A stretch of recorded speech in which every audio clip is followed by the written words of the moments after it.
தெலுங்கு திரையுலகின் மிகப்பெரிய பிளாக் பஸ்டர் திரைப்படமான பெத்தராயுடு வெளியாகி 30 ஆண்டுகள் நிறைவடைந்ததை கொண்டாடும் விதமாக நடிகர் ரஜினிகாந்த் மற்றும் நடிகர் டாக்டர் மோகன் பாபு சென்னையில் சந்தித்துக் கொண்டனர். 1905ஆம் ஆண்டில் ஜூன் 15ஆம் தேதி வெளியான பெத்தராயுடு திரைப்படம் சக்தி வாய்ந்த கதை சொல்லால், மறக்க முடியாத நடிப்பு மற்றும் இந்தியாவின் மிக முக்கிய 2 நட்சத்திரங்களின் திரை திறப்பு ஆகியவற்றால் தெலுங்கு திரையுலக வரலாறு மிக முக்கியமான திரைப்படமாக உள்ளது. பெத்தராயுடு படத்தில் 30வது வருடத்தின் நிறைவையும் கொண்டாடும் விதமாக நடிகர் ரஜினிகாந்த் மற்றும் நடிகர் மோகன் பாபு சென்னையில் சந்தித்துக் கொண்டு தங்களது திரைப்பயணத்தை கொண்டாடினர்.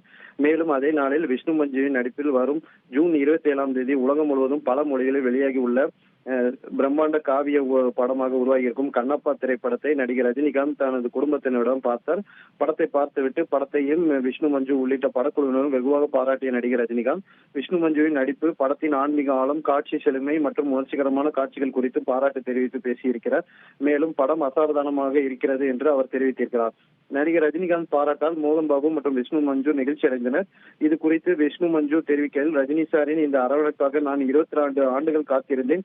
இன்று நான் அச்சமின்றி உணர்கிறேன். தடுக்க முடியாத உணர்வாக இருக்கிறது என கண்ணப்பா வருகிறார் என தெரிவித்திருக்கிறார். நடிகர் ரஜினிகாந்த் பாராட்டு கண்ணப்பா படக்குழுவுக்கு மிகுந்த நம்பிக்கை அளித்ததோடு பெரும் உற்சாகத்தை ஏற்படுத்தியிருக்கிறது.